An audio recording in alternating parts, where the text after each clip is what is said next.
Bonsoir et bienvenue à tout le monde pour ce premier webinaire de référence organisé par l'autre atelier. La ville invitée de ce soir est Paris. Ik ben Marlies Leenaert, de coördinator van het andere atelier. Ik ga jullie welkom heten in het Frans. We hebben straks ook een spreker uit Parijs, Franstalig. Dus ik ga mijn welkomstwoord verder in het Frans doen. Ik ben niet Franstalig als moedertaal, dus ik heb mijn woord uitgeschreven. En tant que coordinatrice de l'autre atelier, je souhaite la bienvenue à tous au nom de 3 mouvements citoyens. BRAL, Heroes for Zero et Filtre Café Filtré Atelier.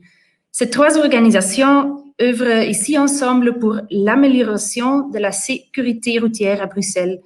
Elles se sont réunies pour mettre en place l'autre atelier, une série d'événements. Ces événements sont organisés pour et avec les citoyennes et auront lieu en même temps que les états généraux de la sécurité routière de la région de Bruxelles-Capitale. Ce matin, nous avons fait notre première visite terrain à Ganshoorn, où nous avons pu voir à plusieurs endroits quels sont les points douloureux en termes de sécurité routière et quelles sont les solutions disponibles. Le 9 décembre, l'autre atelier avec des guides locaux de la Heroes for Zero se rend également dans les rues de Saint-Gilles et le 15 décembre, nous visitons les rues de Évere. Et ce soir, le premier webinaire de référence.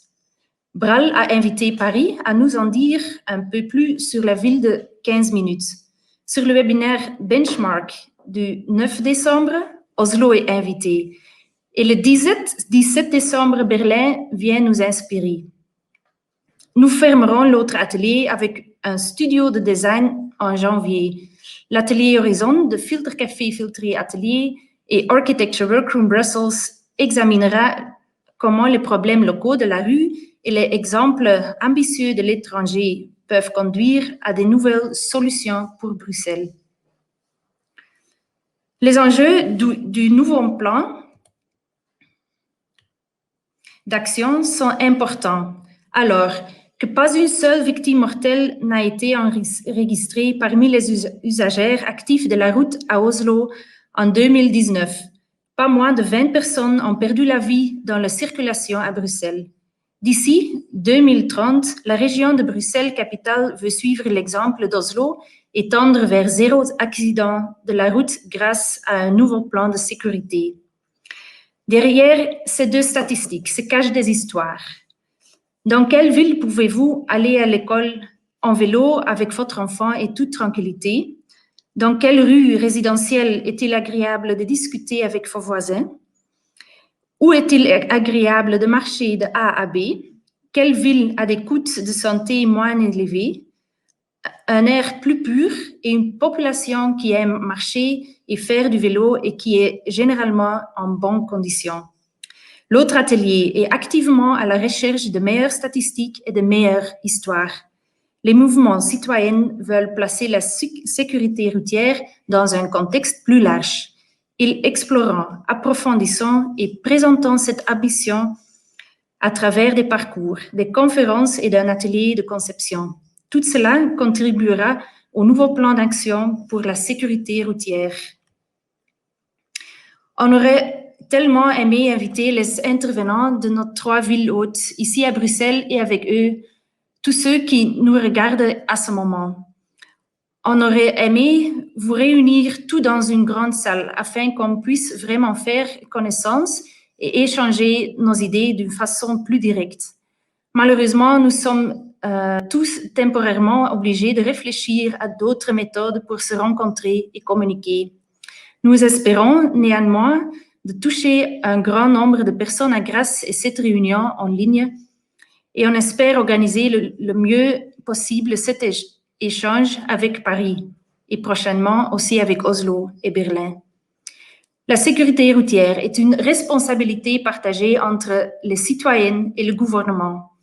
Les citoyens doivent respecter les règles de circulation et rester concentrés sur la circulation lorsqu'ils se déplacent. Et l'administration doit fournir une infrastructure sûre pour la circulation, un contexte sûr. Si le gouvernement prend l'initiative d'élaborer un nouveau plan d'action pour la sécurité routière, il ne doit pas minimiser son propre rôle et sa propre mission. Le plan d'action doit avant tout être plus qu'un manuel comportant des points d'action. Il faut mettre la cohérence et la priorisation afin de créer l'infrastructure et le contexte nécessaire pour que l'ambition Vision Zero soit réalisée le plus rapidement possible. Il appartient au gouvernement de créer des environs sûrs pour la circulation où les déplacements actifs sont stimulés et protégés. La semaine dernière, mon attention a été attirée par le lien entre l'obésité et la vulnérabilité d'attraper le Covid, ce qui a été mentionné à plusieurs reprises dans les médias. Nous savons depuis longtemps que l'obésité nuit à la santé. L'actuelle pandémie de Covid semble de nouveau le confirmer. Dans la ville idéale, c'est un plaisir de se déplacer activement, aller à l'école en vélo, se promener pendant la pause de midi, aller à pied à la boulangerie. Ce devrait être un plaisir d'étirer les jambes un peu. Bruxelles aussi doit rapidement se doter d'une culture de la marche et du vélo. La ville doit relever le défi de bouger. Les rues, carrefours et places souffrant de la foule, du bruit, de l'air pollué et d'un danger important pour les usagers vulnérables doivent être réorganisées de toute urgence. En commençant par le milieu scolaire, où les plus vulnérables des usagers de la route se retrouvent en grand nombre. La solution ? Dans la conception de notre espace public, les piétons et les cyclistes doivent se voir accorder plus d'espace. Pour ce faire, nous devons inverser le système actuel. Nous devons d'abord déterminer l'espace nécessaire pour la sécurité et le confort des piétons et des cyclistes. Puis, pour les transports publics, et l'espace qui reste est destiné à la voiture. À cet égard, la Vision Zero est liée à l'ambition d'une mobilité, d'une santé durable. N'importe comment on aborde la question. Si nous voulons œuvrer pour la durabilité, nous devons marcher et pédaler davantage. Si nous voulons améliorer la santé, nous devons marcher beaucoup et faire plus de vélo. Année après année, nous devrons travailler intensivement à la construction d'un contexte qui, à chaque endroit, met en premier plan la sécurité et le confort d'usagers actifs de la route, qui est aussi l'usager faible et vulnérable de la route. Et pour réaliser ensemble cette transition vers une vie saine et sûre, nous avons besoin d'images fortes qui puissent enthousiasmer et convaincre. Avec le concept ville de quart d'heure, Paris a réussi comme nulle part ailleurs et de façon convaincante à rendre tangible cette image future de la vie saine pour l'usager actif de la route. Le concept ville de quart d'heure n'inclut pas seulement une réponse aux défis de la sécurité routière, mais répond également à tous les défis urbains que je viens d'exposer. Je suis donc très curieux d'en savoir plus. Et maintenant, je passerai la parole à Tim Cassiers de Bral, le modérateur de service qui présentera le programme et nous invités d'honneur.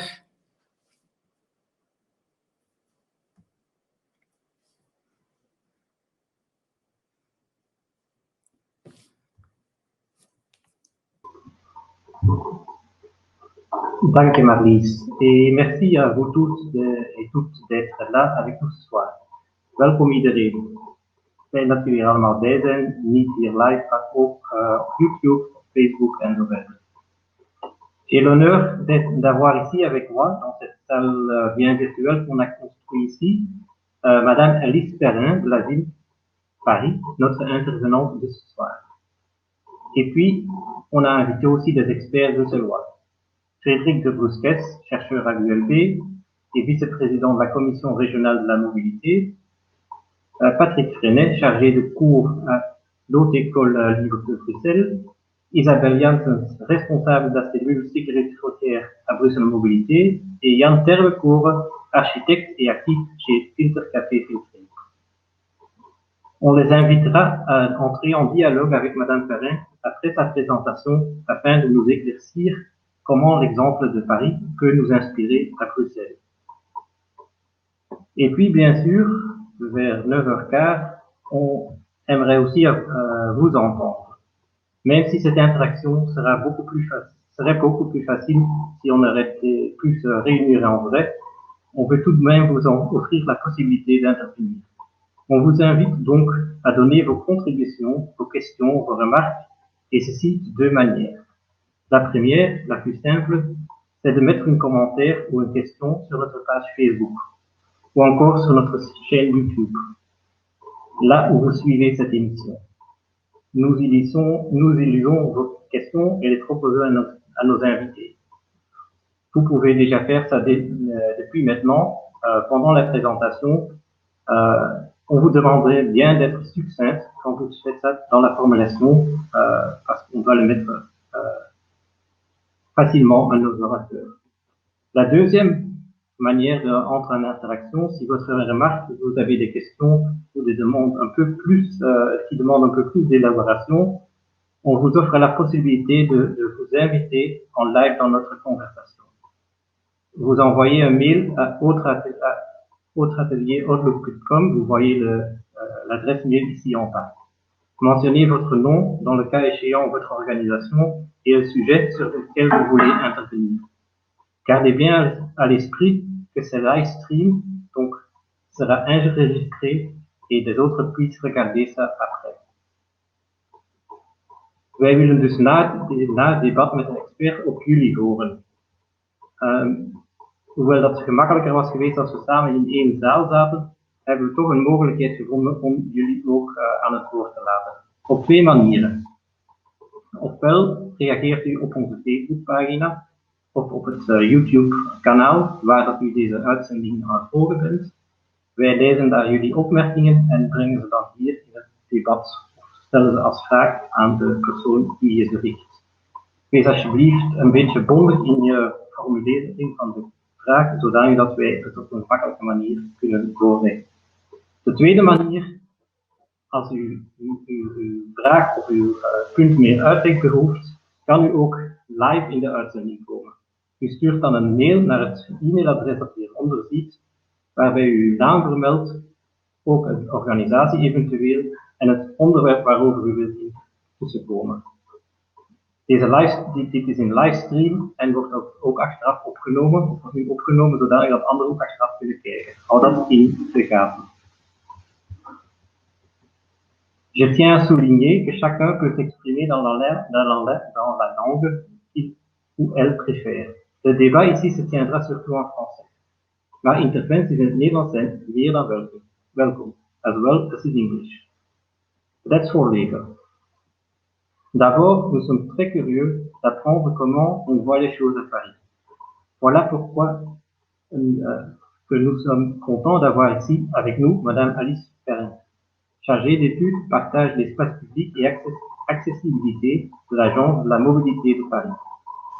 Elle nous parlera de la ville d'un quart d'heure, la nouvelle concept avec laquelle Paris veut créer une ville de proximité, qui sera également une ville apaisée. C'est d'autant plus intéressant de parler de ce sujet maintenant, car c'est maintenant que ça se construit. Mais en même temps, ça ne vient pas de nulle part.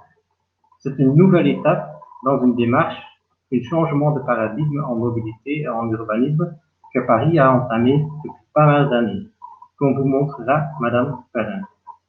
C'est donc avec plaisir que je donne la parole à Madame Perrin. Bonsoir, merci beaucoup Tim et Marlys pour les présentations et les introductions. Donc oui, je m'appelle Alice Perrin, je travaille au sein de la direction de la voirie et des déplacements de la ville de Paris, plus précisément à l'Agence de la mobilité qui est en quelque sorte un bureau d'études interne de la direction de la voirie. Et donc ce soir, je vais vous présenter la démarche de la ville du quart d'heure. Alors, je vais lancer ma présentation. J'ai pas la possibilité de partager mon écran. Je sais pas s'il y a un blocage de principe, mais ça ne me laisse pas le faire.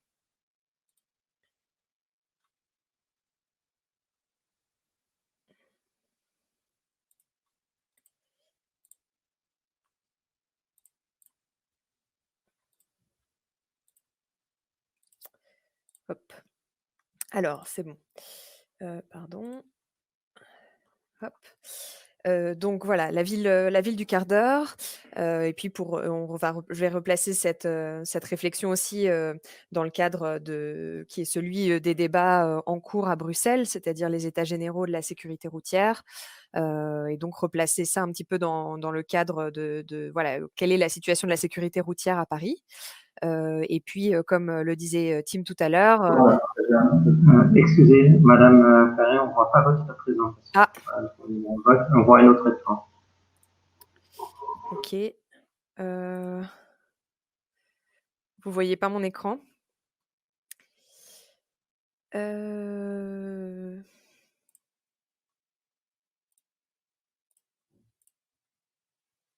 Est-ce que ça fonctionne? Allez-y. Est-ce que ça fonctionne?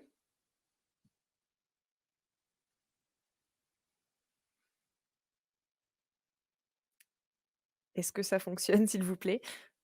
Oui, ça fonctionne maintenant. Merci. D'accord, très bien. Donc, après une petite présentation donc du concept de la ville du quart d'heure et de l'état des lieux de la sécurité routière à Paris, je vous montrerai, comme le disait Tim tout à l'heure, les actions qui ont déjà pu être, prises dans le sens, de cet apaisement pour arriver à, à rendre réalité, ce concept, de la ville du quart d'heure. Donc la ville du quart d'heure, qu'est-ce que c'est? La ville du quart d'heure, c'est un concept qui a été théorisé par, Carlos Moreno, un professeur associé à l'Institut d'administration des entreprises de Paris. Et le principe est qu'il faut que tous les habitants, puissent avoir, à proximité de leur domicile, toutes les fonctions essentielles. Et donc c'est la ville du quart d'heure parce que ces fonctions essentielles doivent être accessibles en 15 minutes, c'est-à-dire soit à 1 kilomètre, si on marche à pied, soit à 3 kilomètres si on se déplace à vélo. Donc ces fonctions essentielles sont bien sûr habiter, mais également travailler, s'approvisionner, se soigner, apprendre et s'épanouir. Donc on voit que cette question, c'est une question, qui, s'applique sur l'espace public, qui s'applique aussi sur, le foncier puisque, derrière tout ça, c'est bien l'idée d'avoir, toute une multifonctionnalité, dans tous les quartiers pour pouvoir, avoir, ces fonctions essentielles à proximité de chez soi. Donc en termes de déclinaison sur l'espace public, qu'est-ce que ça veut dire? Ça veut dire pas mal de choses. Ça veut dire, pouvoir apporter, ces différentes fonctions essentielles au plus proche de chez soi. Donc, par exemple, avoir, un espace vert à côté de chez soi, c'est pas donné à tout le monde. Paris est une ville où il y a certaines personnes qui n'ont pas, un parc à 15 minutes à pied de chez eux. Donc apporter plus de verdure dans la rue, ça peut être une première piste. Des espaces également de repos, des espaces de convivialité, des parcours sécurisés pour, réaliser, des trajets avec les enfants. Permettre également, de retrouver dans la rue des services de proximité. Hem, voilà un autre exemple, avec, également, bon bien sûr, la question de la végétalisation et de l'adaptation climatique, la nécessité d'avoir, des îlots de fraîcheur à proximité, des habitations est très importante et donc toutes ces questions-là tous ces sujets-là sont des sujets, qui peuvent être traduits, sur l'espace public. Et donc, c'est ce vers quoi on tend, avec des projets, pour apaiser, l'espace public à Paris et permettre, une multiplication, d'usages permettant à tous les habitants de profiter de ces fonctions essentielles au plus près de chez eux.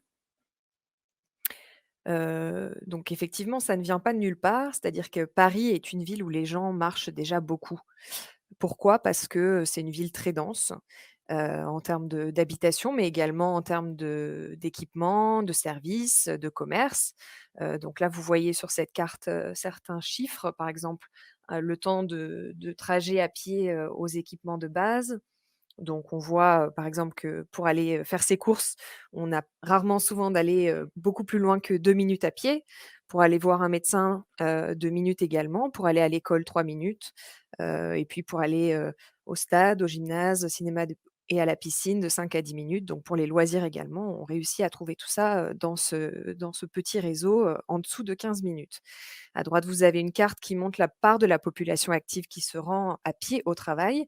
Bon, donc là, on voit, que bon, c'est quand même pas, la majorité de la population, il faut quand même être assez chanceux pour, travailler, juste à côté de son bureau. Mais il y a quand même une part importante, et surtout dans les arrondissements centraux, où on voit jusqu'à 20,4 de la population active qui se rend à pied au travail. Et donc c'est une nouveauté de cette année, depuis les élections, municipales qui ont eu lieu cette année, il existe une délégation et donc une élue à la ville du quart d'heure, qui a aussi, qui travaille aussi sur les questions de culture, mais donc qui travaille sur cette vision de la ville du quart d'heure à Paris. Donc pour replacer un petit peu, le contexte, de la sécurité routière à Paris, il y a déjà eu beaucoup d'efforts qui ont été faits, en termes d'aménagement, de l'espace public pour réussir à améliorer la situation, parisienne. Donc il y a beaucoup plus d'usagers, de l'espace public, voilà, on le sait, on le voit, une augmentation du nombre de cyclistes, mais aussi, plein de nouveaux types de mobilité. Avec, les trottinettes, les gyropodes, et cetera, et cetera. On voit néanmoins quand même une baisse du nombre d'accidents à Paris.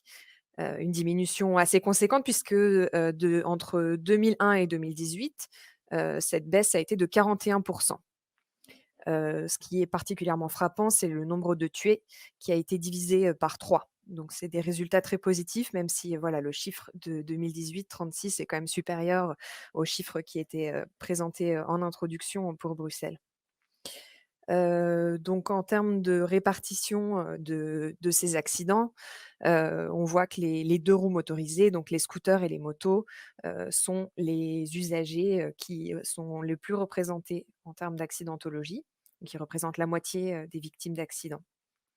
Les piétons sont également, souvent des victimes d'accidents, particulièrement les personnes âgées, de plus de 60 ans et constituent la majorité des piétons tués. Au niveau national, Paris est le deuxième meilleur département en termes de sécurité routière. Donc on voit sur le graphique en bas, que par rapport au milieu urbain, français, Paris, est très bien classé en termes d'accidentologie, en termes de nombre de tués.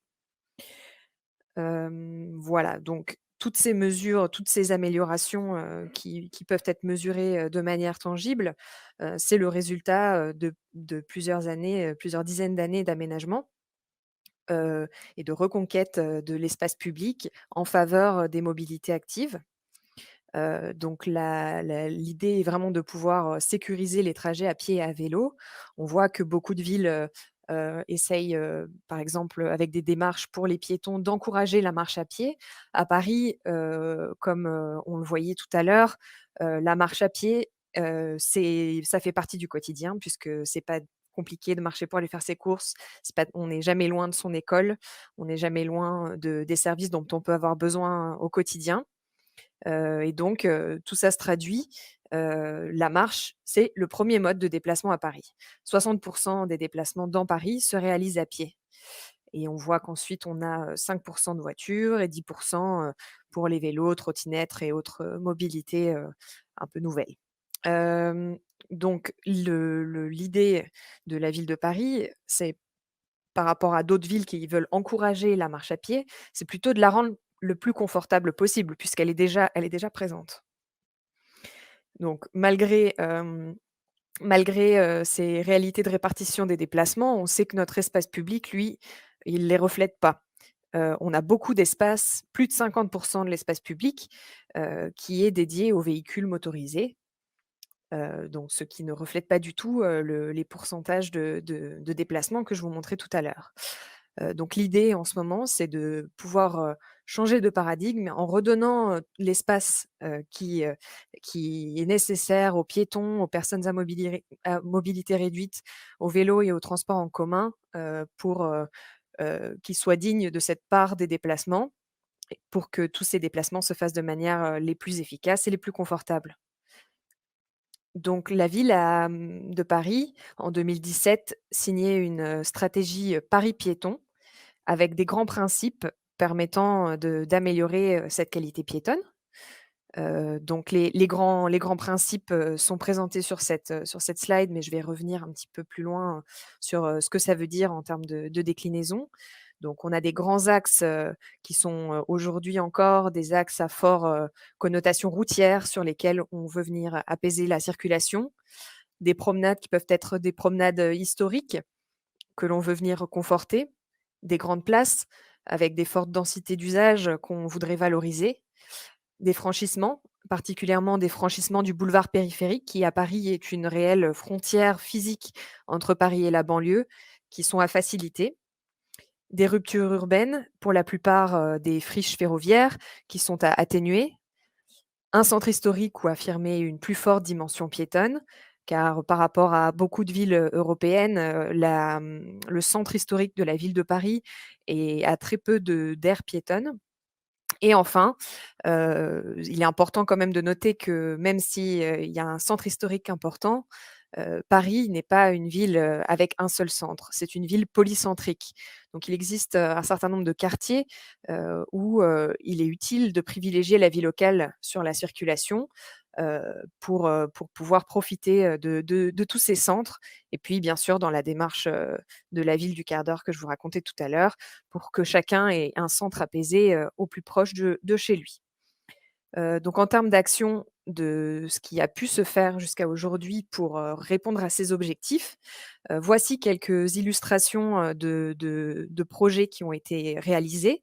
Par exemple, pour faciliter les continuités piétonnes, sur des grands axes routiers, des actions d'embellissement, de végétalisation, d'amélioration des carrefours, mais également parfois des aménagements cyclables qui, parce qu'ils éloignent les voitures des piétons, permettent d'améliorer l'expérience des marcheurs.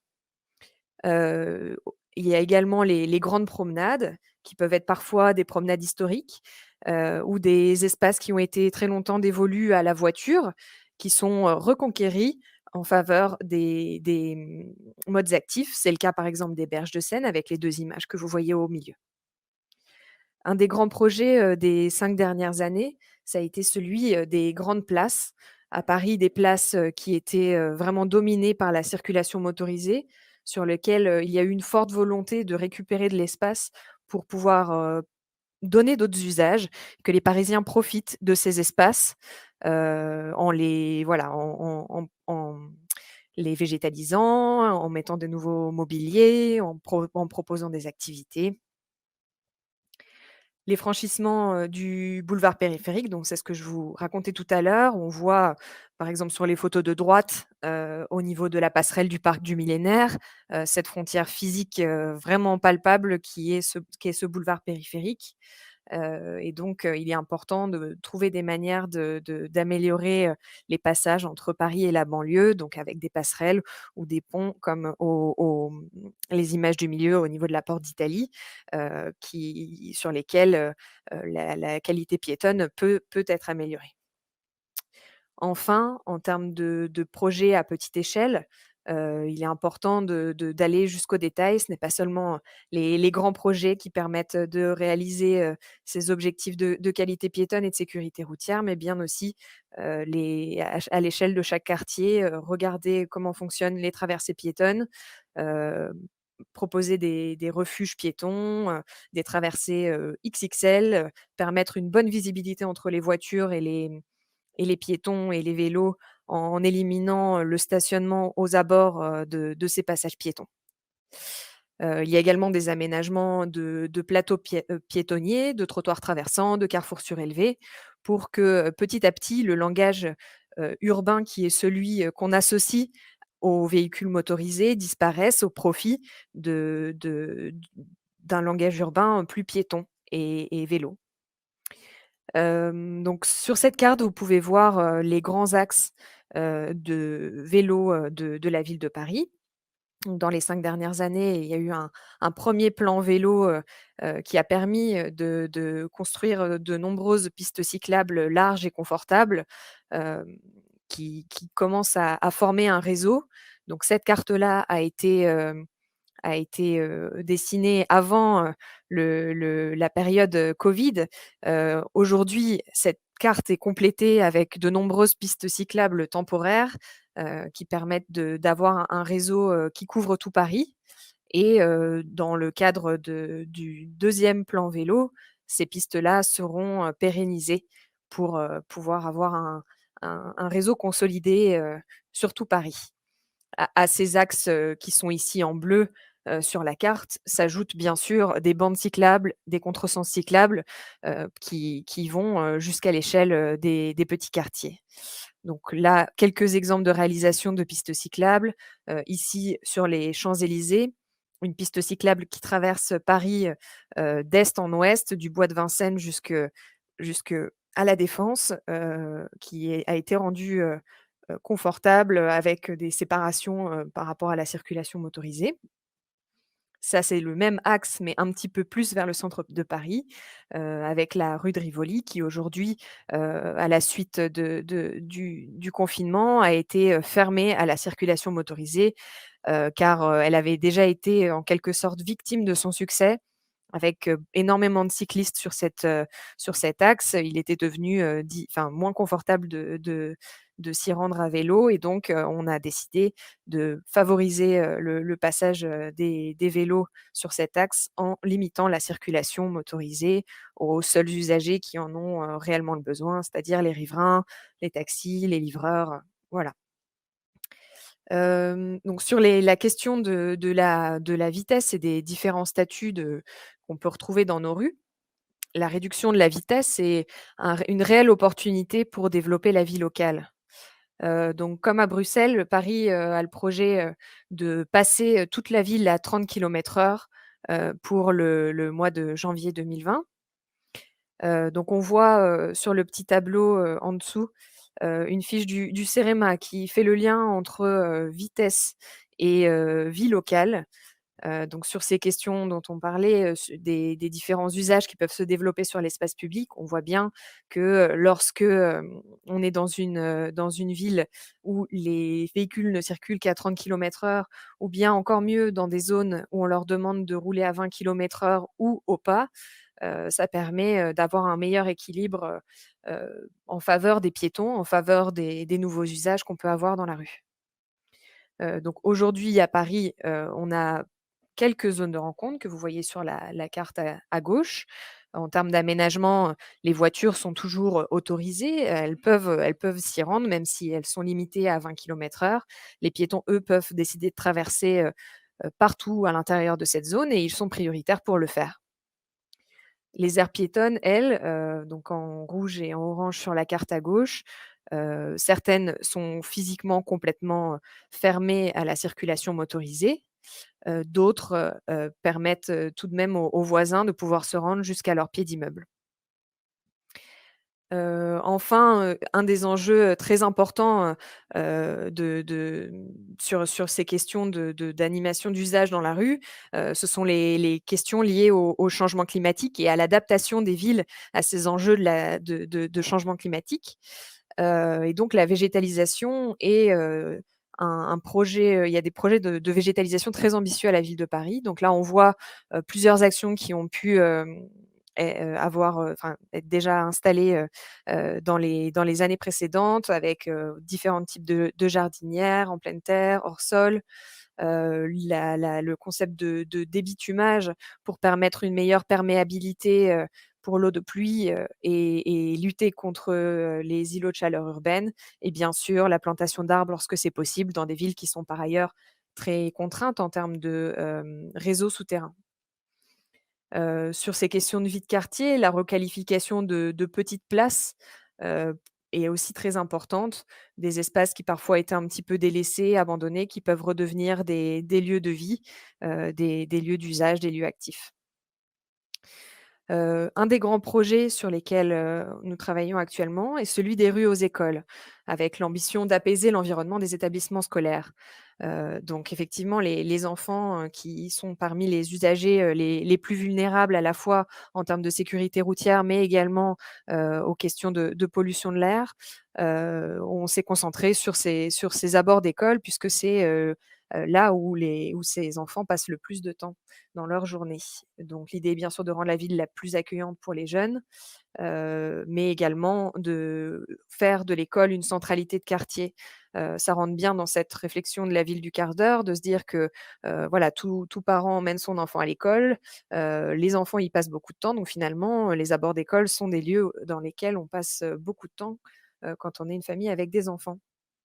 Et puis, les questions, voilà, que j'ai déjà abordées, de sécurisation de l'espace public, d'améliorer la qualité de l'air et l'ambiance sonore.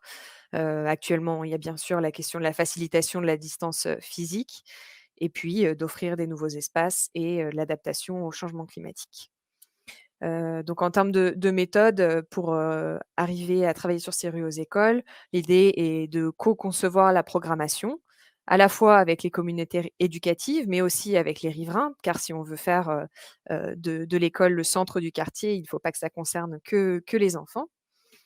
Enfin, voilà, partager ces diagnostics, proposer, avec les ressources qui existent déjà, de réaliser des projets et puis prévoir, les questions de maintenance et d'entretien. Donc à Paris, on a 893 établissements scolaires, 65 qui étaient, dans des rues piétonnes, avant cet été et avec la crise, du covid, il y a eu un projet, flash, de réalisation de 57 rues, aux écoles qui ont été livrées pour le mois de septembre. Donc ça prend plusieurs formes, en fonction de ce qui est possible dans chaque rue.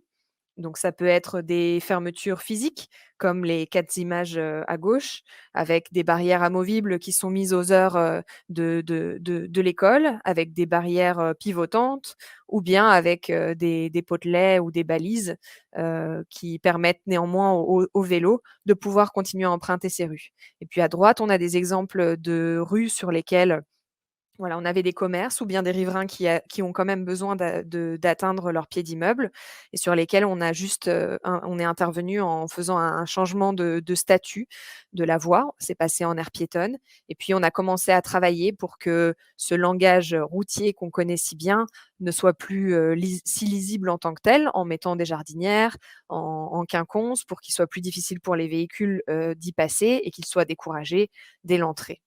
Donc sur ce travail-là, on voit bien que c'est une première phase, que c'est des aménagements, qui ont été réalisés, pardon, de manière, rapide pendant l'été et sur lesquels on reviendra, proposer des aménagements plus qualitatifs et une programmation, pour, permettre, de développer, les usages.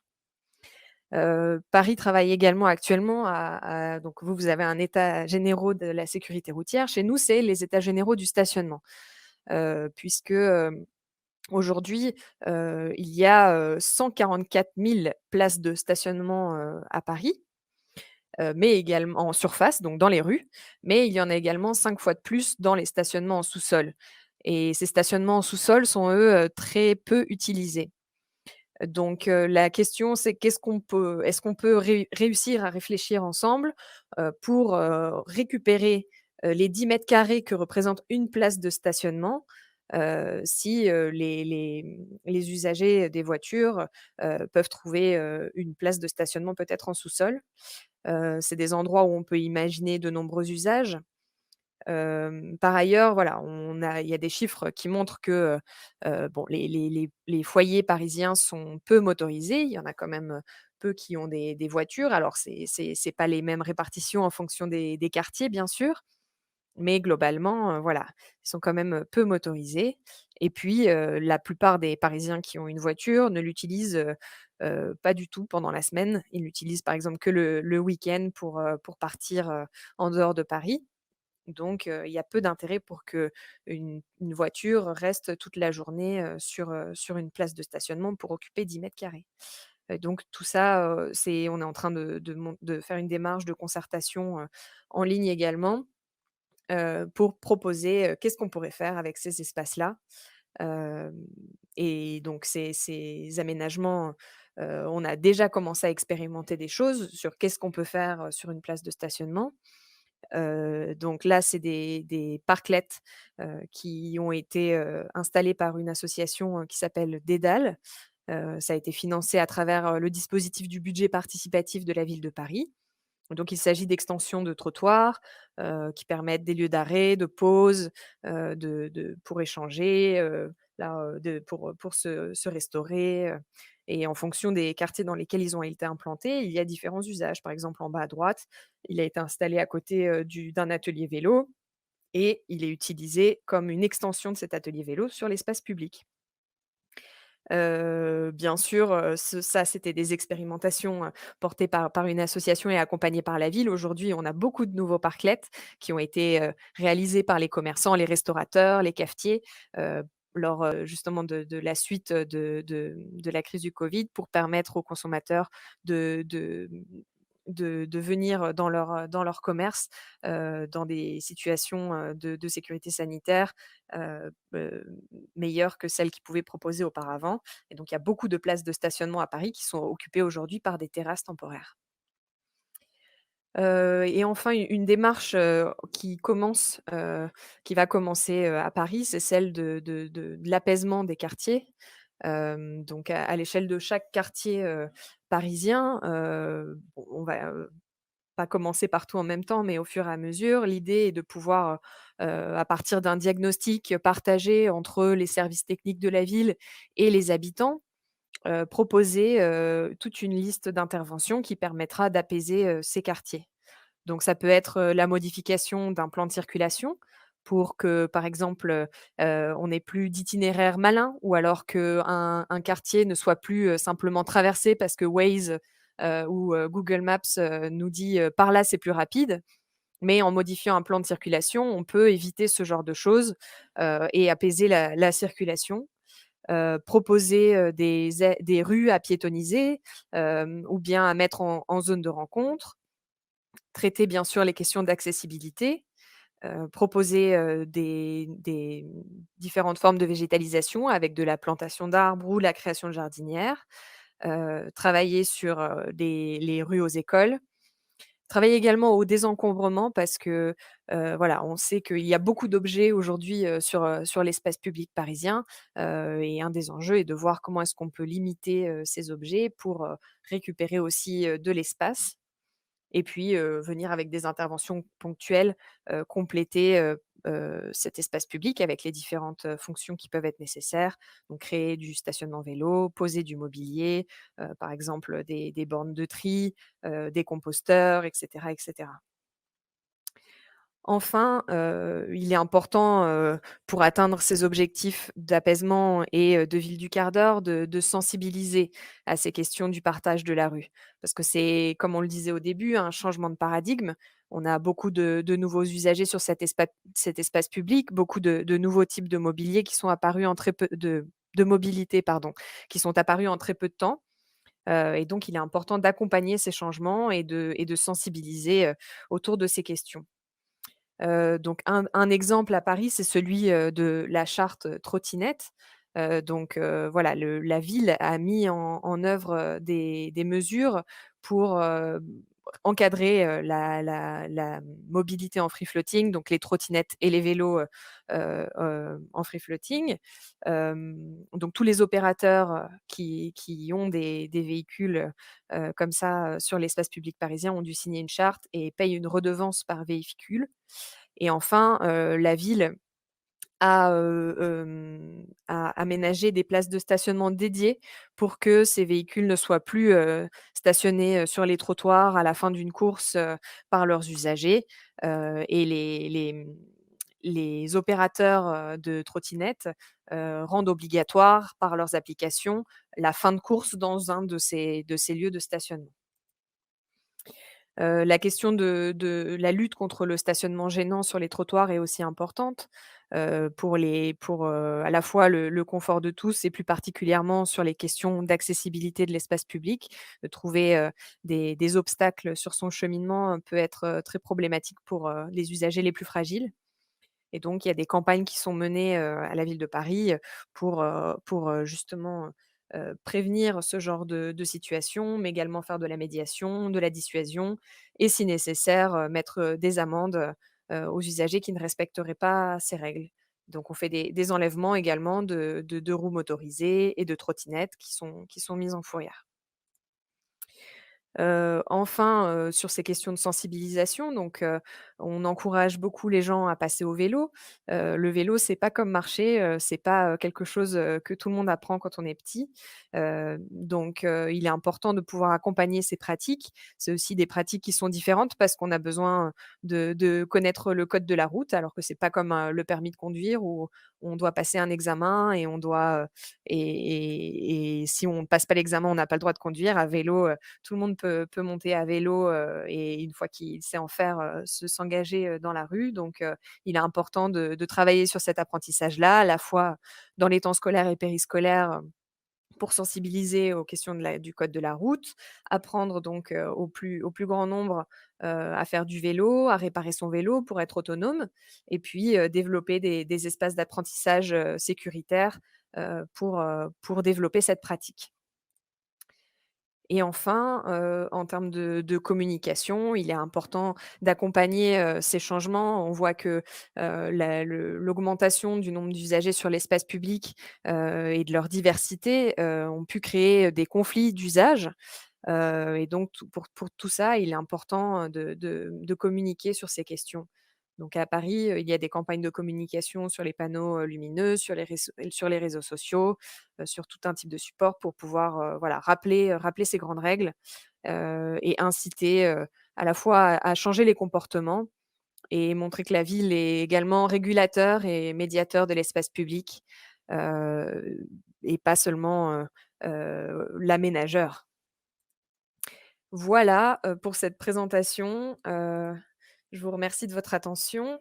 Heu, J'espère que vous m'avez bien entendu et que c'était intéressant. Merci Alice, c'était fort intéressant et vous avez bien compris et bien entendu. Moi, je suis curieux ce qu'en pensent nos experts ici à Bruxelles.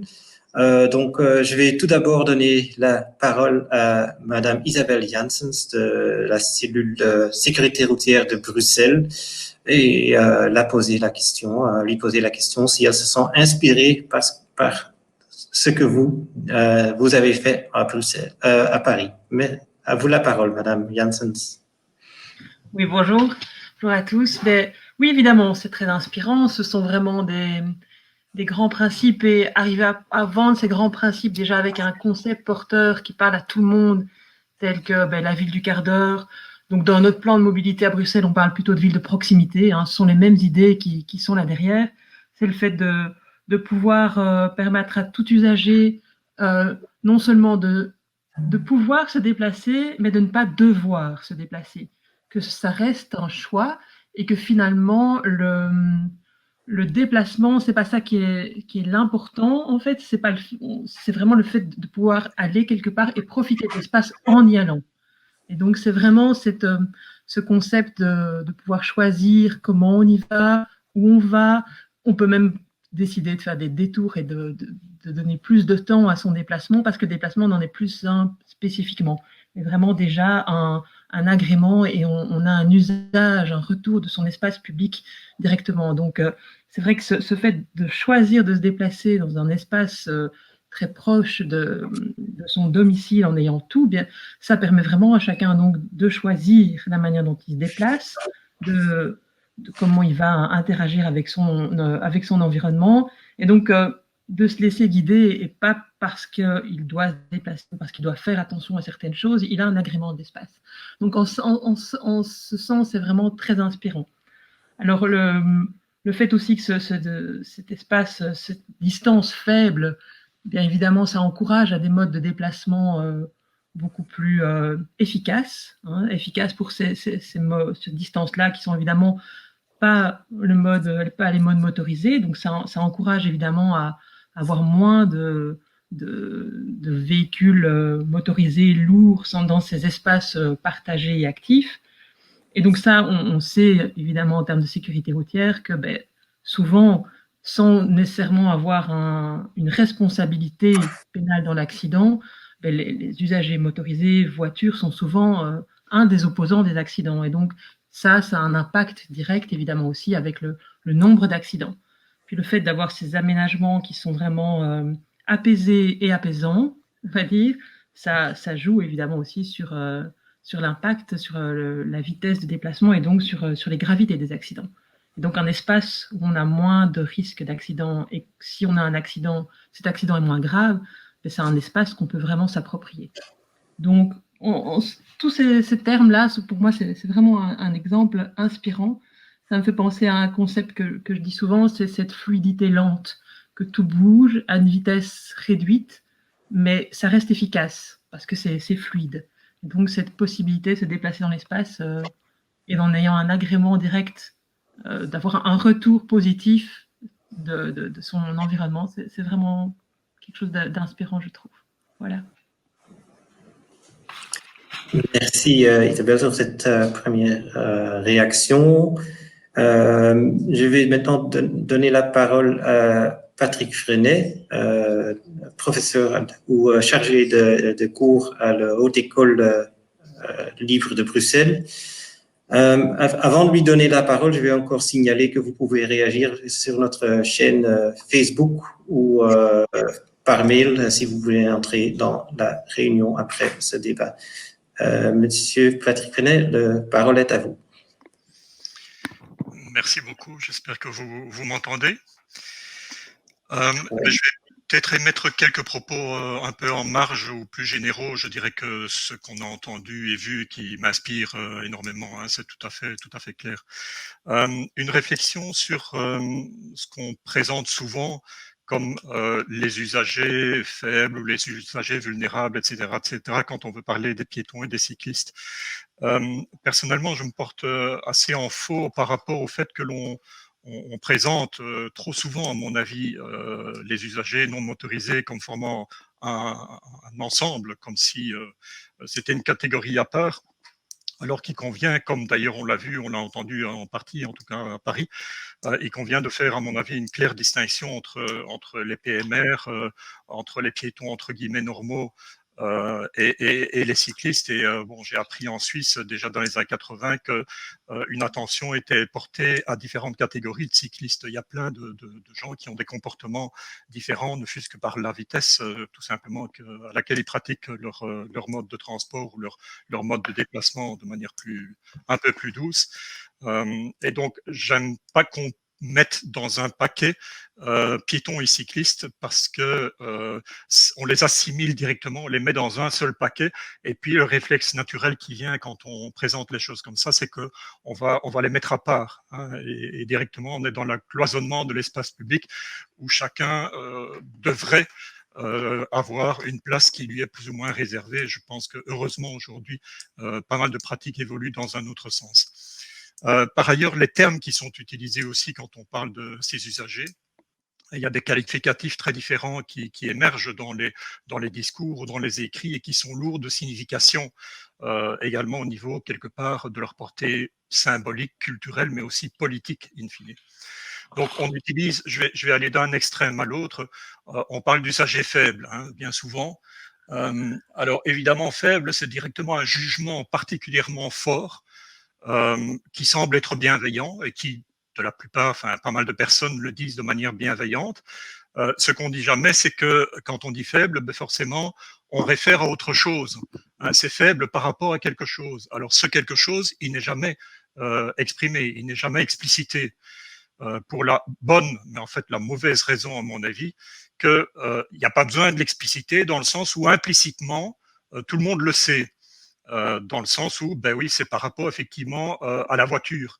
Donc, faible par rapport à la voiture. Donc, on prend comme référent directement, quand on évoque les choses de cette façon, la voiture, c'est la norme, c'est le standard, ça c'est la normalité, ce qui est, à mon avis, quelque part une dérive terrible dans les concepts et dans l'impact, évidemment, culturel que ça peut avoir auprès des gens. Mais c'est pas un hasard, évidemment, si des personnes parfois moins bien intentionnées utilisent un tel terme. Alors, un peu moins négatif, on utilise le terme de vulnérable. Alors, vulnérable, c'est un peu condescendant, c'est quelque part, ça vise à la protection. Hein, quand on utilise ce terme, c'est quelqu'un qui est très bienveillant et qui veut veiller à la protection. Beaucoup plus que la responsabilisation, par exemple. Et donc, on veut être un bon père de famille ou on veut être une bonne mère et donc on veut faire les choses pour votre bien. Voilà, moi personnellement, ça me peine un petit peu. Je pense pas qu'il faille aborder les choses avec de tels vocables. On utilise le terme alors déjà un peu plus neutre de usager doux. Doux, ça se situe un petit peu entre deux. Voilà, c'est pas trop connoté, c'est acceptable pour tout le monde. Ça dit pas grand-chose, mais voilà, c'est moins connoté et un peu plus neutre. Alors, on utilise un terme plus positif maintenant, et je l'ai entendu tout à l'heure, les usagers actifs. Donc ça a une connotation quand même déjà beaucoup plus positive, et ça fait évidemment référence au fait que ce sont des gens qui utilisent leurs ressources propres. Il n'y a pas d'artificialisation, enfin il n'y a pas besoin, où il y a un vélo éventuellement pour certains, mais enfin c'est relativement modéré, mais c'est utiliser des ressources propres quand on utilise le terme d'usager actif. Et moi j'aurais envie progressivement qu'on utilise un autre terme qui serait par exemple les usagers forts. Donc, je veux dire par là, ça c'est une posture évidemment politique de ma part, dans tout le sens du terme, qui consisterait à reconsidérer que la normalité, la norme et l'usager qui doit être l'usager prédominant dans tous les éléments conceptuels de la ville, de l'espace public, etc., pour moi, ça doit être sans aucun doute possible, le piéton. Et c'est par rapport à lui que tous les autres doivent, à mon avis, se situer, que tous les autres besoin, entre guillemets, devrait se référer. Donc, le référent devrait redevenir, à mon avis, d'abord le piéton, ensuite le cycliste. Moi, je suis cycliste quotidien, j'ai pas de mal, même si parfois avec mes amis cyclistes, j'ai des débats difficiles. Moi, j'affirme la primauté absolue, effectivement, des PMR, ensuite des piétons, et seulement après du cycliste dans l'espace public qui doit aussi s'adapter à toute la réalité urbaine, à la vitalité urbaine et à la prépondérance de conditions normales de vie des personnes qui sont sur leurs pieds, tout simplement sur le sol, qui touchent le sol avec leurs pieds. C'était une première réflexion. Une deuxième, c'est sur l'espace public aussi, de manière générale. On a vu des exemples très intéressants. Trop souvent, je trouve encore aujourd'hui, on conçoit l'espace public en fonction de la seule fonction de circulation. Alors, il y a une époque, encore aujourd'hui, c'est souvent la fonction dominante. Jusqu'il y a 30 ans, cette fonction, c'était uniquement la voiture. Puis progressivement, on a accordé de l'attention au transport en commun. Aujourd'hui, on commence à accorder de l'attention également aux autres modes effectivement actifs. Mais c'est une vision souvent encore aujourd'hui très fonctionnaliste, liée à cette seule fonction de circulation. Moi, je pense que la conception vraiment fondamentale de la ville en général et des espaces publics devrait être une conception qui associe sur le même pied au départ une importance très grande à accorder à la fonction de circulation au sens large du terme, mais tout autant, et voire plus dans pas mal de cas, et même à mon avis dans la plupart des cas, à la fonction sociale. On en a parlé, c'était en filigrane, mais je pense que ça devrait devenir dominant dans les éléments conceptuels de la ville, des quartiers, des espaces publics, etc. Et la fonction paysagère, donc l'espace public, a aussi une fonction paysagère, pas seulement, et même peut-être pas tellement quand on est en ville par la fonction végétale, encore qu'elle revient en ville et c'est une très bonne chose. Mais bien souvent, cette fonction-là, c'est une fonction accessoire. On met de la végétation là où on peut. On met une végétation qui ne contraint pas trop ceci ou cela du point de vue fonctionnel au niveau circulation. Je pense qu'il faudrait une conception beaucoup plus structurante de la ville, de nos quartiers, et que ce soit un élément déterminant de tous ces éléments conceptuels et ne pas être hyper, de fait, dépendant de la fonction de circulation, quelle qu'elle soit, comme on le fait un peu trop à mon avis. Voilà, je vais m'arrêter ici pour l'instant. Merci Patrick. Peut-être je vais donner la chance à Lise Perrin de réagir, surtout à la réflexion sur l'utilisation des termes et l'amalgame qu'on fait avec les autres usagers de l'espace public. Comment vous prenez ça à Paris? Et peut-être aussi la question sur la conception de l'espace public et le rôle de la végétation là-dedans. Merci. Alors sur la question, des usagers vulnérables, effectivement, on le voyait dans les chiffres que je présentais au début, finalement, les usagers vulnérables de l'espace public parisien, ce sont pas, les piétons en priorité, ce sont pas eux les usagers faibles, ce sont les personnes qui sont en scooter et en moto. Ce sont eux les plus vulnérables sur l'espace public parisien. Donc c'est vrai qu'aujourd'hui, à Paris, on n'utilise pas ce terme, hein, d'usagers, faibles. On parle de mobilité active, d'usagers actifs, de piétons, de cyclistes, mais on n'utilise pas ce terme. Néanmoins, voilà, la question de la priorisation des usagers en situation de handicap est très importante.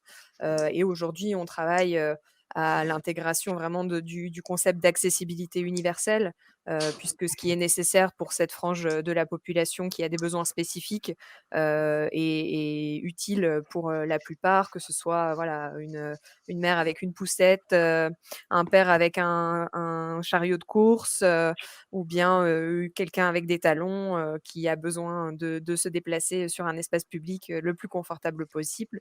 Et voilà, c'est important d'avoir cette vision qui englobe tout le monde. Voilà, sur cette question des usagers et des termes. Et puis, sur la question de la fonction de circulation sur l'espace public, c'est vrai que c'est souvent ce qui ressort dans les questions de conception de l'espace public. Néanmoins, aujourd'hui, voilà, on voit qu'on a tous ces nouveaux usages qui quand même reviennent sur le devant, avec des espaces sur lesquels, même dans la démarche de projet, on vient développer cette programmation, souvent avec des temps de préfiguration sur ces espaces avant la réalisation du projet d'aménagement final, pour permettre de développer l'imaginaire de qu'est-ce qu'on peut faire sur ces espaces, à part seulement se partir d'un point A et arriver à un point B. Et puis voilà, sur les questions de végétalisation, aujourd'hui, c'est un enjeu tellement important que on a un adjoint à la maire qui s'occupe de ces questions de végétalisation de l'espace public.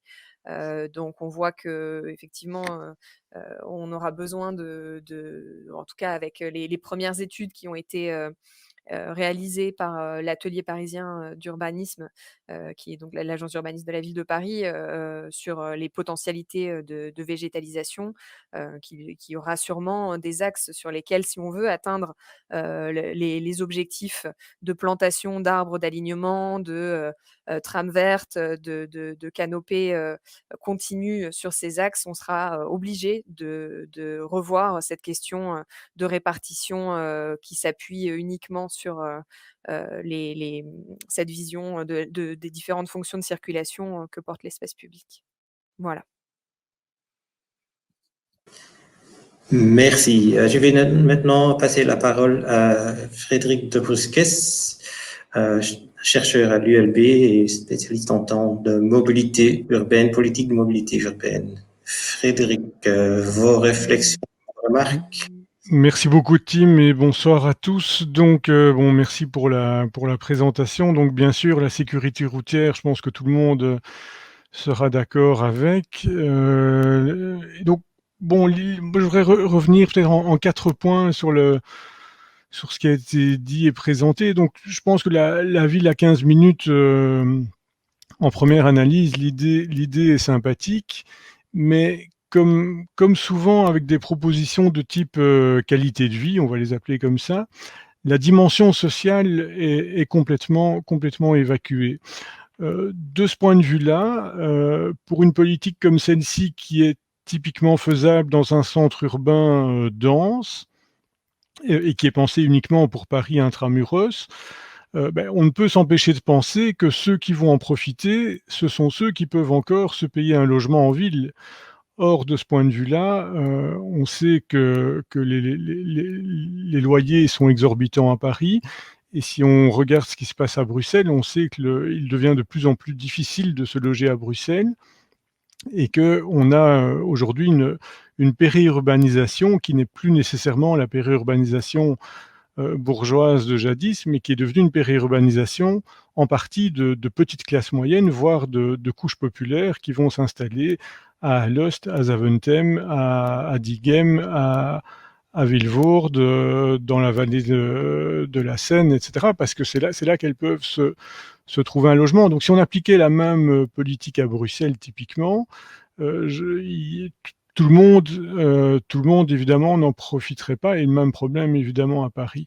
On peut aussi imaginer qu'en faisant un saut qualitatif à ce point important en termes d'espace public, on peut imaginer que les coûts fonciers en soient augmentés, et que donc la gentrification, qui est déjà très avancée à Paris et où on n'est pas tellement en retard à Bruxelles, on peut craindre que cette gentrification, elle augmente encore, et donc, in fine, il y a, à mon avis, une contradiction entre un objectif annoncé qui semble inclusif et finalement des conséquences qui seraient plutôt excluantes sur le point social. Donc ça, c'est mon premier élément. Le deuxième élément, c'est que, bon, admettons qu'on veuille vraiment réaliser la ville à 15 minutes à pied, à mon avis, cet objectif est notoirement incompatible avec les politiques d'austérité publique qui sont développées aujourd'hui. Aujourd'hui et depuis en fait quelques décennies. Donc si on pense rien qu'à la localisation des hôpitaux dans la ville, dans une ville comme Bruxelles, je ne me prononce pas pour Paris, on a fermé certains sites hospitaliers pour aménager à la place des hôpitaux plus grands pour réaliser des économies d'échelle et réduire les coûts pour le budget de l'État. Et donc pour ceux qui connaissent Bruxelles, dans la ville à 15 minutes, il n'aurait pas fallu fermer l'hôpital d'Etterbeek et ne pas tout concentrer sur le site à Ixelles. Il aurait fallu garder les deux hôpitaux. Et donc, question pour les pouvoirs publics, êtes-vous prêts à financer les équipements qui font que l'on trouve des hôpitaux, des écoles et autres partout à 15 minutes de distance? Je serais curieux d'entendre un ministre du budget sur la question. Moi, entre nous, si ça nous permet de remettre en cause les politiques d'austérité, je serais content, mais je suis curieux de voir la réponse. Troisième élément, je vais essayer de ne pas monopoliser la parole. On a parlé changement climatique. Je pense, le vrai problème environnemental lié à la voiture, c'est plus, en ville en tout cas, c'est plus la pollution urbaine, donc la pollution atmosphérique, pardon, qui génère des problèmes de santé publique graves. À la limite, le changement climatique est presque au second plan de ce point de vue-là. Mais si on réfléchit changement climatique, je voudrais signaler à nos amis parisiens que pour les mobilités du quotidien, les mobilités locales, celles qui font moins de 80 km dans les statistiques françaises, les Parisiens intramuros sont ceux qui ont les déplacements les plus verts possibles. Donc les émissions de CO2 par habitant sont minimales pour les Parisiens intramuros. Mais dans le même temps, les émissions liées aux mobilités à longue distance des Parisiens intramuros sont celles qui sont maximales en France. Et donc, pour employer l'image simple, à Paris, on prend le métro et on roule à vélo, mais on est aussi surutilisateur de l'avion par rapport à la banlieue immédiate, par rapport aux périphéries, par rapport aux villes de province et par rapport au milieu rural. Et donc ça, je pense que si on veut attaquer de front les problèmes environnementaux, il faudrait quand même s'en inquiéter et ne pas penser que mobilité locale. Et alors, dernière remarque peut-être un peu provocative, en vous écoutant, pour un peu connaître Paris où j'ai un peu habité, je me dis en fait, le rêve de la ville à 15 minutes, est-ce que c'est pas un rêve à développer pour vos banlieues? Je ne parle pas pour les banlieues des villes belges qui sont des banlieues d'habitat pavillonnaire à 4 façades, mais quand on voit les banlieues des grandes villes françaises, on a un urbanisme anarchique avec des grands ensembles mi-plic-ploc loin de tout. Et donc, moi j'ai l'impression qu'il y a beaucoup de gens en première et peut-être encore plus en deuxième couronne urbaine parisienne qui rêveraient déjà d'avoir ne fût-ce qu'une station de RER à 15 minutes de chez eux. Et donc, est-ce que le projet de la ville à 15 minutes, c'est pas un projet qui serait idéal pour recoudre, pour réparer, pour restructurer, repenser la banlieue parisienne plutôt que le centre de Paris? Voilà ce que je voulais vous dire. Merci. Merci Frédéric de Brusquès. Madame Alice Perrin, je vous donne la parole pour réagir. J'ai une question un peu dans le même sens. En fait, Ja, Jan, jij mag het ook in Nederlands of in het Engels oui, doen. je vais le dire en français. Bonsoir, merci pour votre exposé intéressant et inspirant sur la ville du quart d'heure. En général, il s'agit d'une interaction entre, d'une part, la mobilité et d'autre part, les équipements en ville, qui est très attractif. Cependant, il est peu probable que la ville du quart d'heure s'appliquera partout d'une même façon. Il me semble nécessaire de développer des stratégies pour plusieurs types de quartiers, plusieurs types de tissus urbains, afin d'éviter une polarisation entre les quartiers où la ville du quart d'heure s'applique facilement, disons Paris entre intramuros, et d'autres quartiers, disons plutôt Paris extramuros, disons hors du périphérique.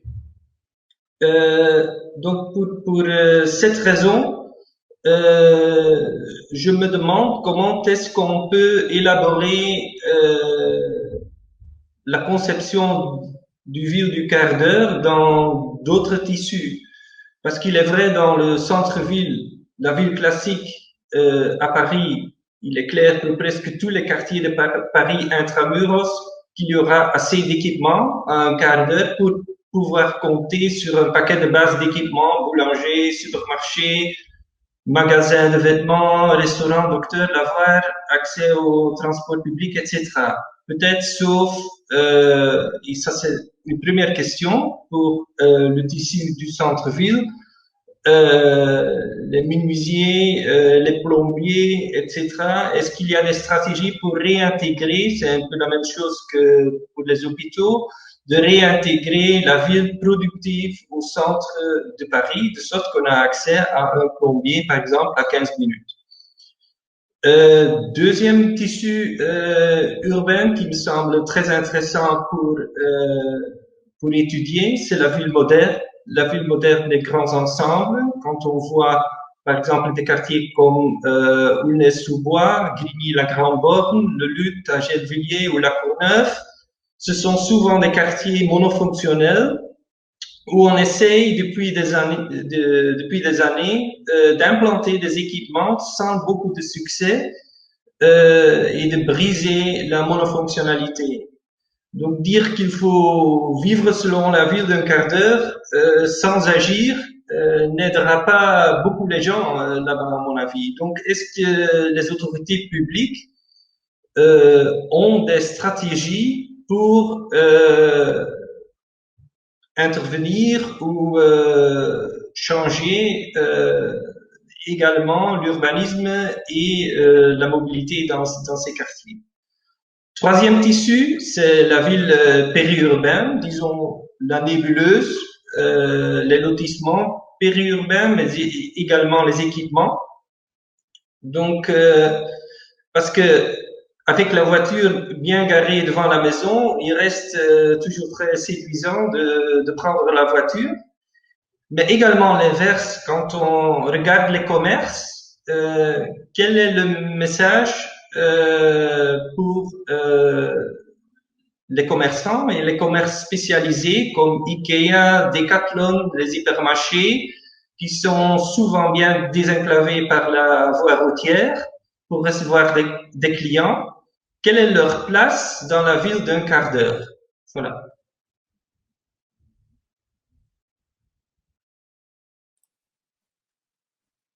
Alors, Je vais essayer de répondre, même si je pense que je ne pourrai pas répondre à toutes vos questions. Mais je suis d'accord avec voilà, les remarques qui ont été faites sur la nécessité que ce concept de la ville du quart d'heure soit vraiment porté par une politique transverse. Moi, je suis là aujourd'hui en tant que représentante de la direction de la voirie et des déplacements, donc j'ai concentré mon intervention sur les questions d'aménagement de l'espace public. Mais c'est vrai que bon, c'est une nouvelle délégation pour la mairie de Paris, cette délégation de la ville du quart d'heure. Ça fait que quelques mois. Mais il sera nécessaire, si on veut justement atteindre ces objectifs d'équité sociale, de s'appuyer sur une vision transverse qui inclura voilà, pas tous les services, toutes les directions, et notamment sur les questions de développement économique, avec ces questions de ville productive, etc., etc. Après, je voyais dans les commentaires que il y avait des questions sur l'organisation, la gouvernance entre la ville de Paris et Bruxelles avec ces 19 mairies. Je pense que la question de la réflexion à l'échelle de la métropole du Grand Paris, c'est un petit peu la même question. C'est comment est-ce qu'on réussit à convaincre d'un concept et à travailler tous ensemble vers un même objectif avec des villes qui ont des problématiques si différentes. On voit déjà les inégalités très fortes entre Paris et la banlieue nord, mais voilà, il y a des inégalités très fortes aussi entre les différentes communes de la métropole. Néanmoins, dans les instances à l'échelle régionale, les instances de la métropole, et puis dans la construction des documents d'urbanisme à ces échelles-là, Paris, en tant que ville-centre, a effectivement un rôle moteur à porter pour mener à bien réussir à emmener ses voisins avec ses ambitions et partager ses ambitions. Mais voilà, après, je partage tout à fait les remarques qui ont pu être faites, même si voilà, je ne pourrais pas apporter plus de réponses ce soir à ces différents questionnements.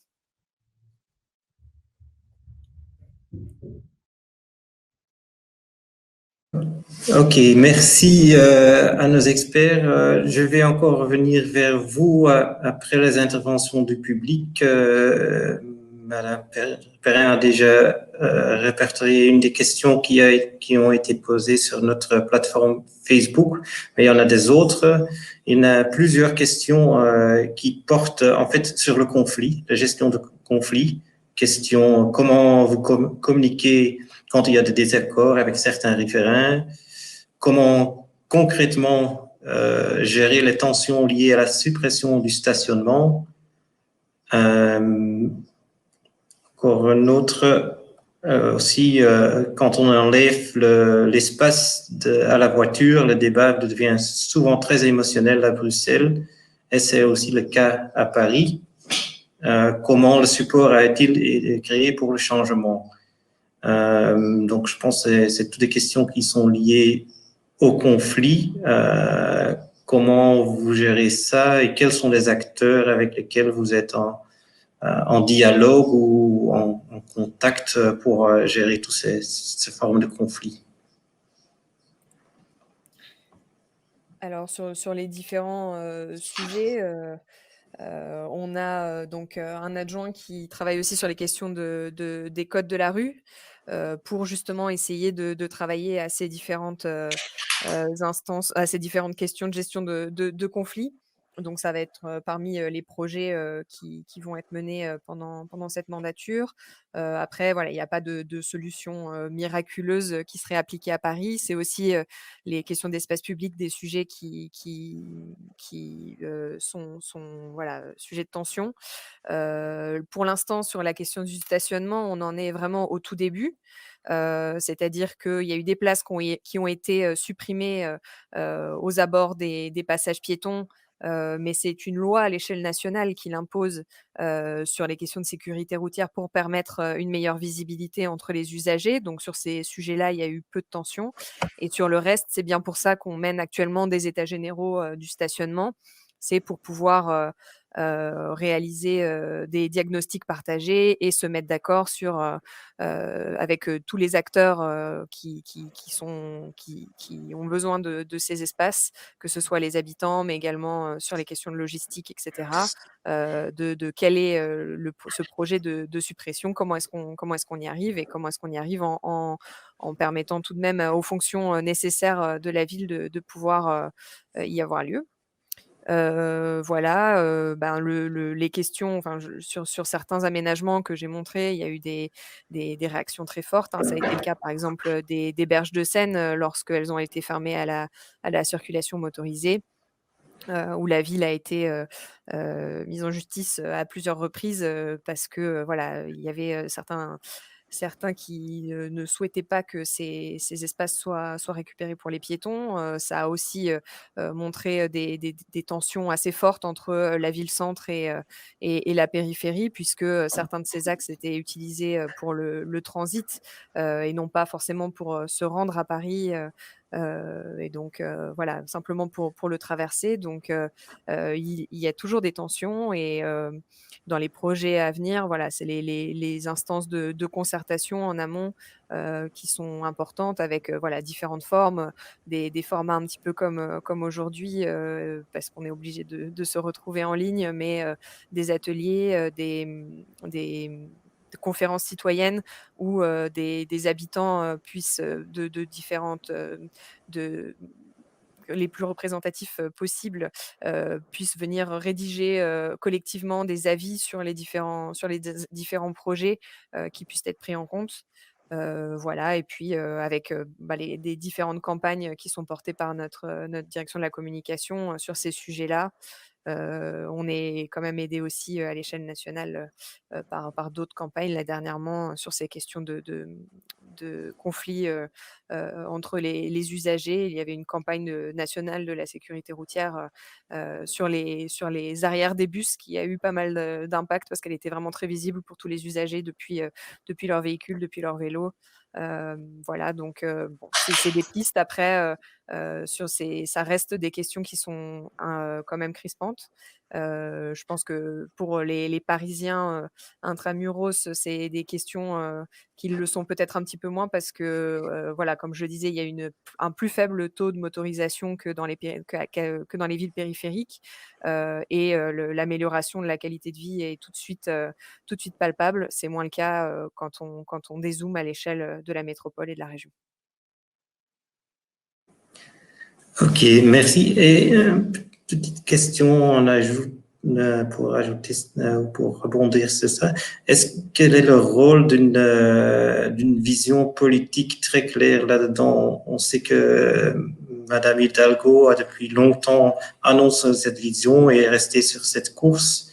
Est-ce que vous jugez que ça aide dans tous vos démarches avec les citoyens, que c'est assez clair dans quelle direction la ville veut aller?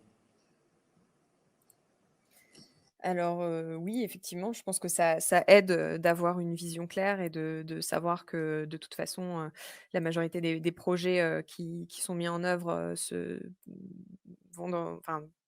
partagent ce même objectif.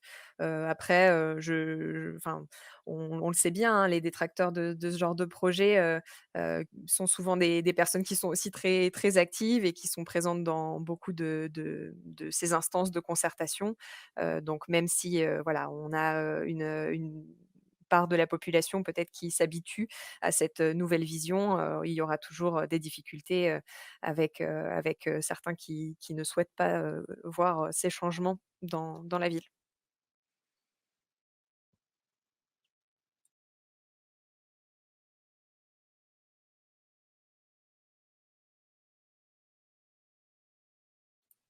On n'entend pas, Tim.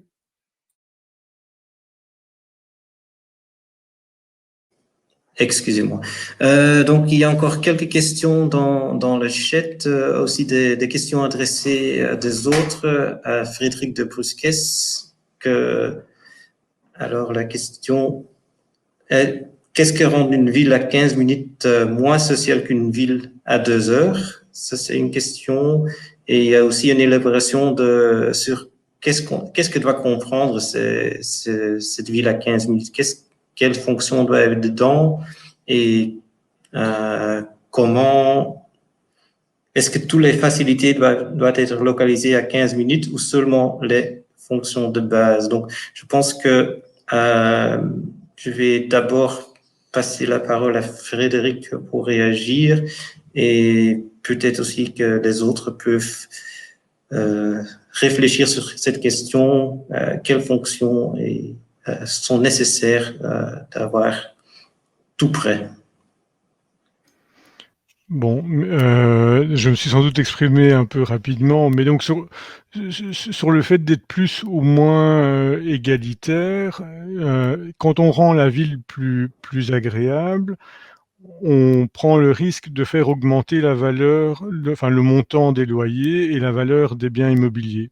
C'est quelque chose qui a été observé notamment en France quand il y a des opérations de réalisation de nouveaux tramways avec une refonte complète de l'espace public. Pas partout, pas systématiquement, mais dans un certain nombre de cas, on observe effectivement des hausses des valeurs foncières aux abords de la ligne de tram, et notamment parce que on offre un cadre plus agréable avec un espace public qui est réaménagé de façade à façade avec des nouveaux arbres, etc. Et donc c'est un risque et je pense qu'il faut traiter ce risque. Alors, on va sans doute pas faire ici le débat sur le contrôle des loyers et du foncier, mais je pense qu'il serait intéressant, en tout cas, de réfléchir conjointement à la politique du logement en lien avec la qualité de l'espace public et la sécurité routière.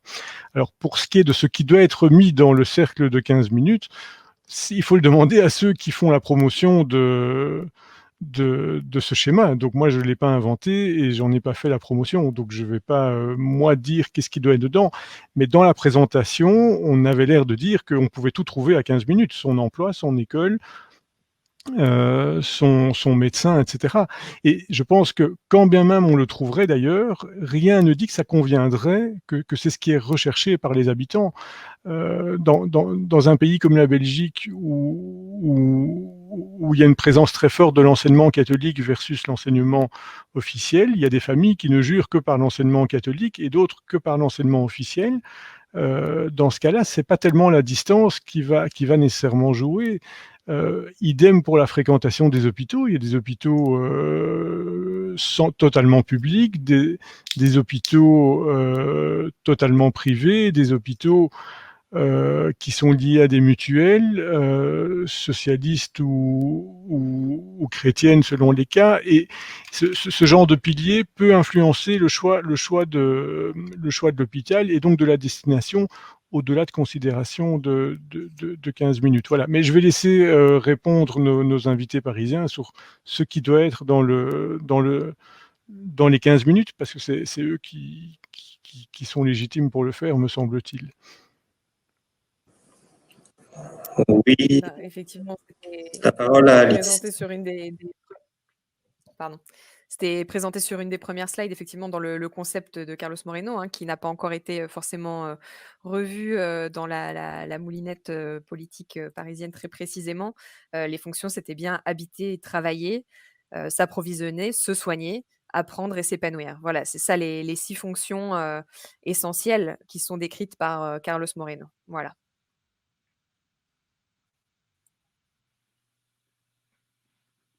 Je vais encore reprendre quelques questions sur le chat. Une question qui porte... Tim, il y a Isabelle Janssens qui demande la parole. Oh, excusez-moi, Oui, c'était juste pour réagir. Pas de souci. C'était juste pour réagir au fait, donc le processus de gentrification qui peut résulter de ces rénovations urbaines. Il y avait un exemple très intéressant. Là, c'est à Sion, donc en Suisse, où ils ont refait en fait toute l'allée centrale en zone de rencontre, qui est vraiment magnifiquement faite avec des matériaux très recherchés. Et ils ont eu en fait toute une réflexion de se dire justement, ça va être une avenue très très chic et très bien faite, et on veut éviter que les anciens commerçants partent et soient remplacés par des grandes chaînes. Et donc, ils ont eu une politique de soutien des petits artisans pour garder dans le maillage commercial des choses à plus petite échelle vraiment qui étaient déjà là avant. Et donc, je que ces politiques d'amélioration de l'espace public, ça peut s'accompagner de ça. Ça doit s'accompagner aussi vraiment au concret, puisque c'est vraiment qu'on continue à pouvoir avoir cette ville de proximité. Donc, si ce sont des grandes enseignes qui viennent, ben, c'est un peu raté. Donc, voilà. Donc, il y a des exemples de villes qui ont fait cette démarche.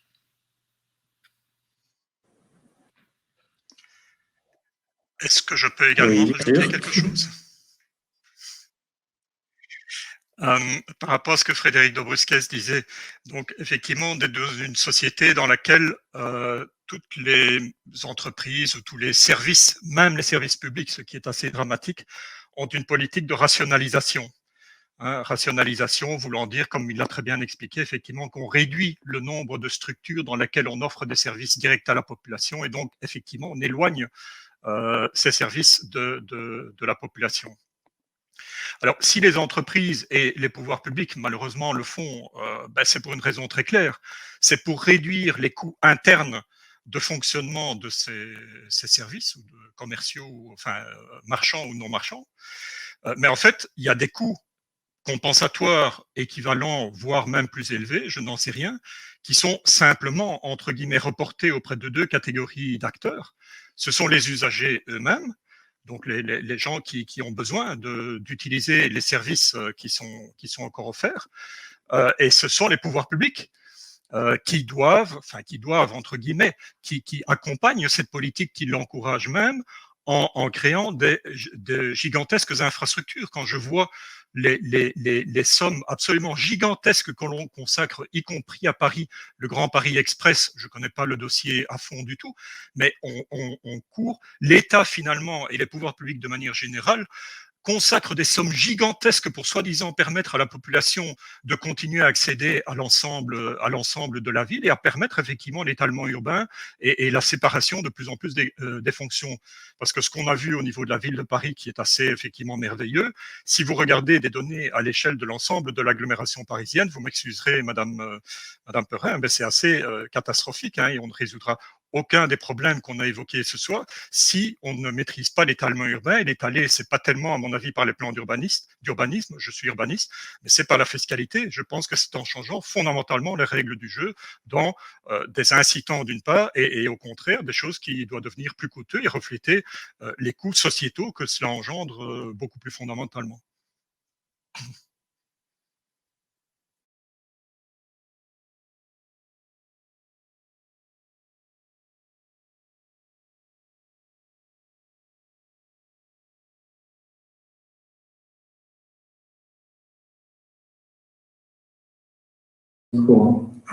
Je donne la parole de nouveau à Madame Alice Perrin pour répondre à ces questions. Là, à ce stade, je n'aurais pas vraiment de réponse sur ces questions. Comme je disais, les questions de gouvernance et les questions d'inégalité à l'échelle de la région et de la métropole, on les connaît, on sait qu'elles sont là. Moi, par rapport à mon rôle à la ville de Paris et à ma connaissance du sujet, je n'aurais pas de complément à rajouter par rapport à ce qui vient d'être dit. Je partage le fait qu'il est important de réfléchir à grande échelle et qu'il n'y a sûrement pas que les documents d'urbanisme qui servent à résoudre ces problématiques. Ok, je vais encore reprendre quelques questions qui étaient annoncées dans le chat. Il y a encore des questions sur la suppression des voies de parking. Une question qui est basée sur le fait que à Bruxelles, il y a une ordonnance qui fait que les places de parking qui ont été supprimées en voirie doivent être compensées autrement via mutualisation des parkings ou dans des parkings publics. Est-ce que c'est une politique qui existe aussi à Paris ou comment vous abordez cette question? Alors, à Paris, on a la problématique que nos parkings, que ce soit les parkings des bailleurs sociaux ou les parkings des concessionnaires pour le stationnement public, ils sont assez peu utilisés.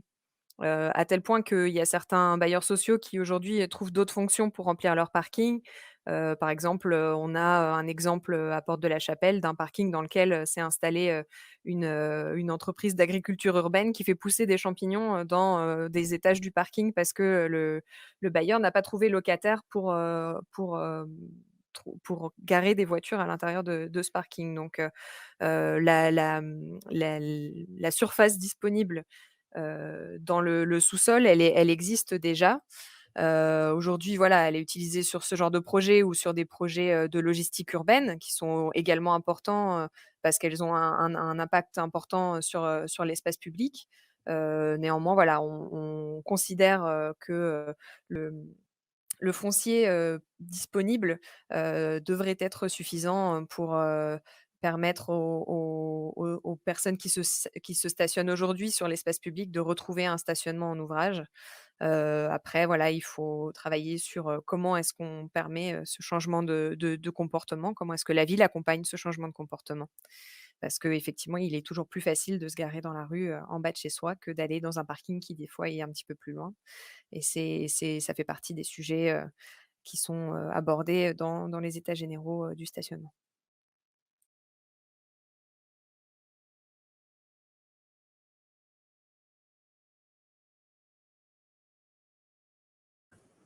Encore une dernière question que je vais reprendre sur le Facebook. Voilà une question sur l'opéralisation de cette vision 15 minutes pendant la pandémie. À Bruxelles, beaucoup de mesures Corona ont été exécutées dans l'espace public comme test. Comment ça se passe à Paris? Comment se fait la redivision de l'espace public à Paris maintenant dans cette époque Corona? Alors, il y a de nombreuses actions qui ont été faites à la sortie à la fin du premier confinement et au mois de mai, à la sortie du confinement. Donc, bien sûr, de nombreux aménagements cyclables qui ont été aménagés pour permettre aux personnes non véhiculées ou qui avaient peur de prendre les transports en commun de pouvoir continuer à se déplacer sur ces lignes-là. Donc, c'est les lignes de métro qui ont été en surface doublées par des pistes cyclables.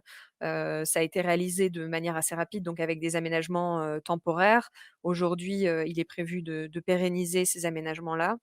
Et puis, donc sur le reste des aménagements, donc on a vu également les rues aux écoles que j'ai présentées faisaient bien sûr partie de cette réponse à cette crise sanitaire avec la nécessité de permettre la distanciation sociale aux abords des écoles. Et puis pour les commerçants, donc des facilitations pour occuper les places de stationnement pour l'installation de terrasses, mais également des points de click and collect, des espaces d'attente. Tout ça a été mis en place à la suite de cette crise et voilà, on voit que certaines actions ont été prolongées dans le temps. Par exemple, les terrasses des cafés et des restaurants, ils ont eu l'autorisation pour continuer cette occupation de la bande de stationnement jusqu'au mois de juin 2021.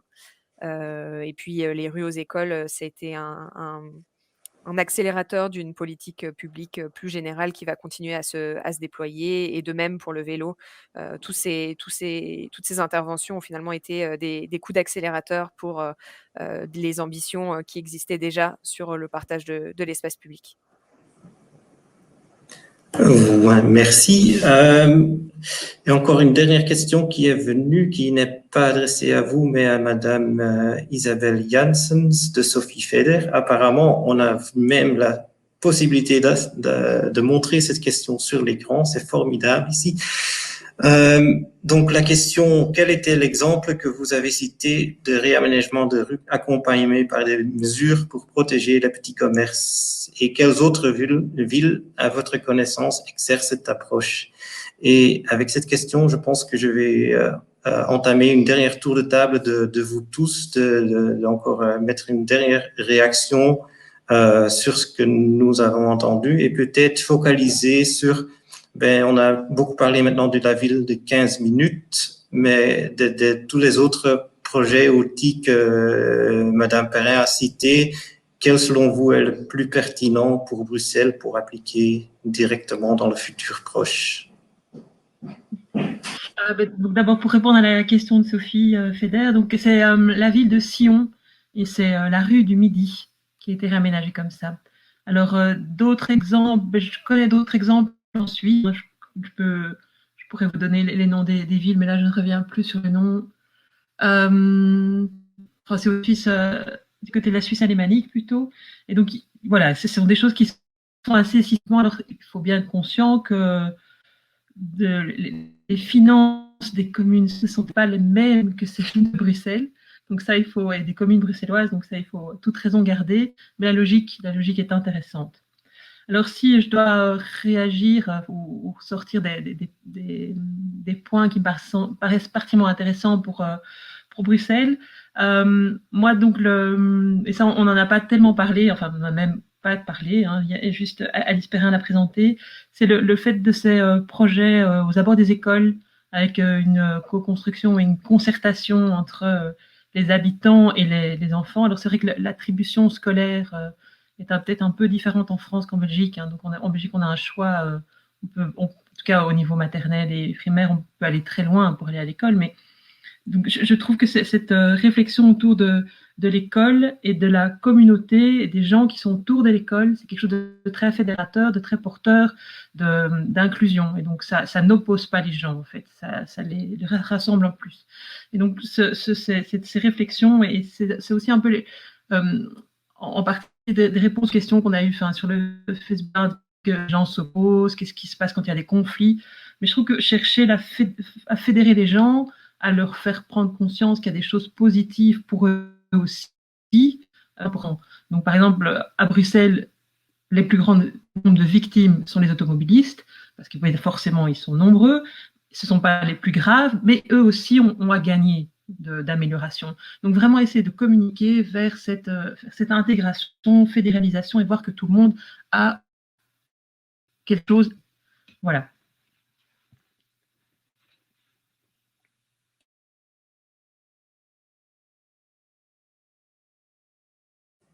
Frédéric de Brusques, votre... Bon, c'est un peu difficile de choisir une mesure parmi toutes celles qui ont été présentées, mais moi, ce que je retiendrai, c'est que je ressors de cette soirée, bon, par ailleurs sympathique, avec l'idée que vraiment, on peut pas s'occuper des problèmes de mobilité sans s'occuper des problèmes de logement. Et je pense que c'est vraiment ces deux ministères qui, à mon avis, communiquent pas beaucoup. C'est jamais le même ministre ou le même adjoint au maire en France qui a la tutelle sur ces deux administrations.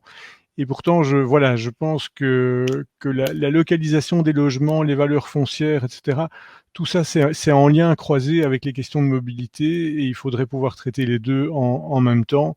Ça, voilà. Et la présentation d'aujourd'hui achève de m'en convaincre. Voilà, merci. Merci Fred. Patrick Freinet. Votre micro, Patrick. Je vais aussi rejoindre tout à fait Isabelle dans ce qu'elle a dit, ce qu'elle a relevé, et rêver quelque part de trouver ou de retrouver en fait des cours d'école qui soient la place des environs, qui soient même la rue. Moi, je connais quand même assez bien l'Afrique, mais en Afrique, la question se pose même pas. Je veux dire, il y a pas d'espace pour les cours d'école quand il y a des écoles. La cour d'école, je veux dire, c'est l'espace public qui se trouve aux alentours, hein, dans lequel les enfants peuvent, dans le milieu rural évidemment, hein, je ne parle pas des villes. Mais donc, voilà, moi, je rêve de retrouver cette potentialité, de retrouver de la liberté, effectivement, de fréquenter l'espace et de ne pas accorder la priorité systématique à la circulation et que, je veux dire, voilà, vivre une récréation d'école et l'entrée de l'école, la sortie de l'école, c'est pas simplement aller à l'école, c'est effectivement un moment de vie plein et qui doit pouvoir être joué et pas uniquement entre petits bambins sous la surveillance d'enseignants. C'est participer effectivement à la vie du quartier. Et donc j'aime beaucoup, je rejoins tout à fait ce que Isabelle a dit, c'est aussi créer du lien de cette façon, de différentes façons, de façon formelle, mais aussi, formelle, je veux dire organisée par la structure éducative, mais aussi très informelle parce que des contacts beaucoup plus spontanés peuvent en émerger. Merci Patrick et Yann Terrecourt, à vous la dernière parole. Ce que j'ai trouvé très inspirant, c'est les composants qu'on a sélectionnés dans le tissu urbain et la recherche par projet qui peut engendrer une nouvelle sorte d'espace, parce que quand on parle d'une piétonisation d'une avenue ou un boulevard, c'est complètement différent qu'une ruelle dans le quartier médiéval. Et on a vu que à Paris, les administrations ont réussi à déjà sélectionner certains composants, une traversée sur le périphérique, une trajectoire dans la ville, une avenue, un boulevard, et je suis très curieux de suivre cette évolution et de regarder comment on va développer vraiment un langage spatial qui est lié à cette ville du quart d'heure.